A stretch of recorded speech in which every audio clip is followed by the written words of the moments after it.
नमस्कार दोस्तों, आज का वीडियो एक कोट के साथ स्टार्ट करूंगा। Nothing is perfect in this world. अब इसका मतलब है कि कुछ भी इस दुनिया में परफेक्ट नहीं है, उसमें कुछ ना कुछ खामी होती ही है। उसी तरीके से जो ऑर्गेनाइजेशन बैंक ऑर्गेनाइजेशन है ये भी परफेक्ट नहीं है, इसमें कुछ खामियां हैं तो कुछ अच्छाई भी है। अब पिछले वीडियो में मैंने डिस्कस किया था खामियों के बारे में, तो इस वीडियो में बात करूंगा कि अच्छाइयां क्या है जिससे आप मोटिवेट हो जाए और ताबड़तोड़ तैयारी शुरू कर दें। तो सबसे पहली अच्छाई बैंक की नौकरी में क्या है, इसका जो ज्वाइनिंग पीरियड होता है ना बहुत जल्दी होता है। यानी कि अगर आप इसमें क्वालिफाई करते हैं तो आप 5 से 6 महीने में एक नौकरी पा जाइएगा, सरकारी नौकरी। इसका ज्वाइनिंग पीरियड में कोई लिटिगेशन, कोई लफड़ा कुछ नहीं, सिंपल सा एक प्रोसेस होता है, प्री मेंस और इंटरव्यू। आप एग्जाम दीजिए, आप ऑफिसर बनकर सेलेक्ट हो जाइए। पहला बेनिफिट इसका क्या होगा, इसका ज्वाइनिंग टाइम बहुत क्विक होता है। अब चलिए आगे बढ़ते। इसका दूसरा बेनिफिट अगर आप बात करेंगे तो वो है मेडिकल फैसिलिटीज। अगर आप बीमार पड़ते हैं तो बशर्त मैं अगर इसको कंपेयर करूंगा दूसरी कंपनियों से या ऑर्गेनाइजेशन से, तो उसमें एक कवरेज रहता है, किसी का 5 लाख, किसी का 10 लाख, इस तरीके से सीलिंग रहता है इंश्योरेंस कवरेज का कि अगर आप बीमार पड़ते हैं तो वो ऑर्गेनाइजेशन आपके लिए इतना खर्चा उठाएगी। बट एसबीआई में ना इसमें कोई सीलिंग है ही नहीं।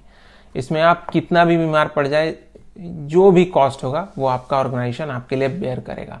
तो एसबीआई का जो मेडिकल फैसिलिटी है वो बेस्ट इन क्लास माना जाता है। तो हमने बात कर ली मेडिकल फैसिलिटीज की। ऐसे कहा जाता है इंसान के जीवन में 4 सुख होते हैं। सबसे पहला होता है निरोगी काया। निरोगी काया का मतलब होता है फिट बॉडी, यानी कि आप बीमार नहीं हो। दूसरा होता है घर में हो माया, यानी कि घर में मनी हो। तीसरा होता है कुलवती नारी, यानी कि आपका लाइफ पार्टनर जो है बहुत अच्छा हो, घर को लेकर संभाल के चलने वाला हो। और चौथा होता है पुत्र आज्ञाकारी, यानी कि आपका जो संतान है, जो भी वार्ड है, वो ओबीडियंट हो। तो पहला सुख एसबीआई से हमें कैसे मिल गया, मेडिकल फैसिलिटीज से। निरोगी काया मतलब आप बीमार पड़ जाइए वो आपको ठीक करा देगा। अब दूसरा हो गया घर में हो माया, यानी कि सैलरी एंड पर्क्स। जो एसबीआई का सैलरी एंड पर्क्स है उस पर हमारा एक वीडियो अलग से है, आप देखिए डिटेलिंग में। बहुत अच्छी सैलरी है, बहुत अच्छे पर्क्स मिलते हैं एसबीआई को। तो आपको घर में माया की दिक्कत तो नहीं होने वाली। आप एक एवरेज सा, नॉर्मल सा लाइफ, अच्छे स्टैंडर्ड का लाइफ आप आराम से गुजार सकते हैं उसमें। हाँ, अगर आपका लाइफस्टाइल बहुत ही लैविश है तो फिर आपको दूसरा कुछ सोचने का जरूरत है। मगर अगर आप एक एवरेज, मिडिल क्लास, नॉर्मल, अच्छे स्टैंडर्ड से जीना चाहते हैं तो सस्टेनेंस के लिए बहुत है इसमें। अब आपने ज्वाइन कर लिया बैंक, क्विक ज्वाइनिंग टाइम था। आपको कुछ भी तबीयत खराब हो तो आपको उसमें तुरंत मेडिकल फैसिलिटीज आपको मिली, फिर आपको सैलरी और पर्क्स भी अच्छे मिले। अब आप काम कर रहे हैं और आप काम में चाहते हैं कि आप जल्दी से तरक्की कर लें, आप जल्दी से टॉप पोजीशन हासिल कर लें।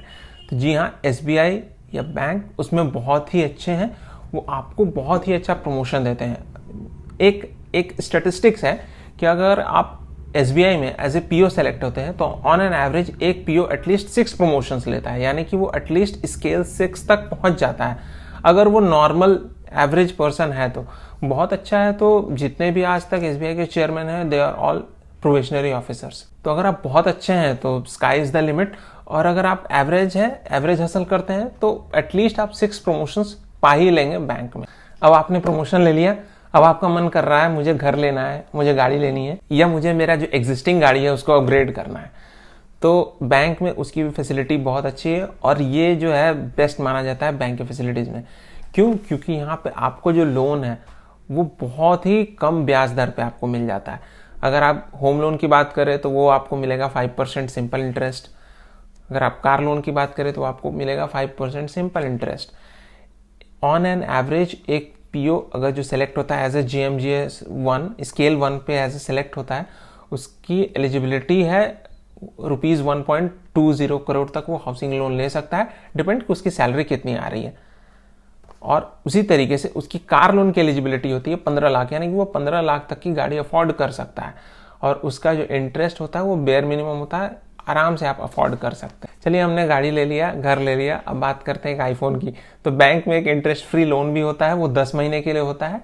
वो आपको लगभग 60 से 70-80 हज़ार के बीच में आ जाएगा। आईफोन आएगा क्या इतने में? अब भैया आपने गाड़ी बना लिया, घर बना लिया, उतना दूर तक का कोई नहीं सोचता। पर हाँ, एक बार रिटायरमेंट का भी बेनिफिट बता ही देता हूँ।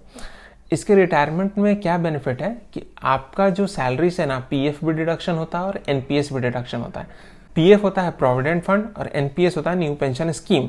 तो ऑन एन एवरेज अगर आप शुरू करते हैं एज ए प्रोबेशनरी ऑफिसर तो आपका लगभग 5,000 आपकी सैलरी से डिडक्ट होता है और 5,000 उसमें ऑर्गेनाइजेशन भी देती है। तो अराउंड आपका 10,000 उस कॉर्पस में जमा होना चला जाता है। ये तब तक जमा होगा जब तक आपकी सर्विस है, और ये अमाउंट बढ़ता भी जाएगा जैसे जैसे आपका इंक्रीमेंट होगा।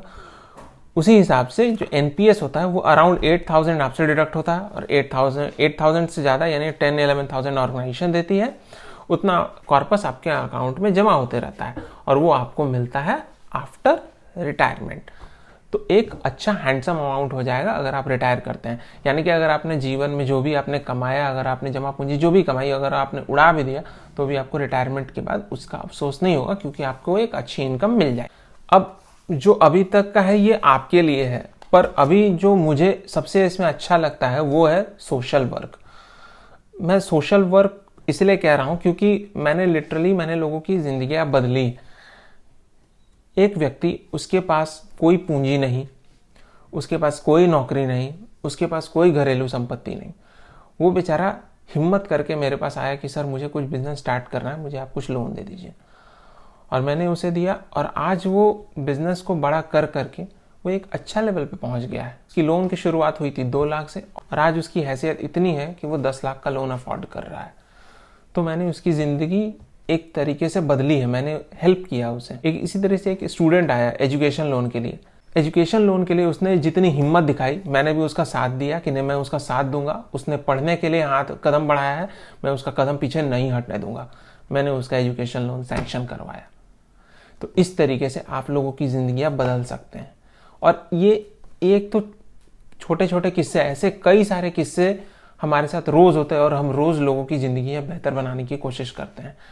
तो ये मेरे हिसाब से एक बहुत अच्छा चीज़ है कि आप लोगों की ज़िंदगी बदल सकते हैं। आपके पास एक अपॉर्चुनिटी आएगा कि आप लोगों की ज़िंदगी बदल सकते हैं। आई थिंक इतना पॉजिटिव, इतना गुड थिंग अबाउट बैंक ये आपको अच्छा लगा होगा। आई थिंक इतना मोटिवेशनल डोज काफ़ी है आपको बैंक की तैयारी कराने के लिए। बैंक का नेगेटिविटी बहुत किसी ने दिखाया, बैंक पॉजिटिविटी लोग दिखाते नहीं है।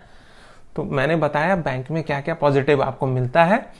तो इस मोटिवेशन डोज से ताबड़तोड़ तैयारी करना शुरू कीजिए और सिलेक्शन लेके रहिएगा इस बार। हमारा वीडियो देखने के लिए धन्यवाद। मिलते हैं आपसे अगले वीडियो में।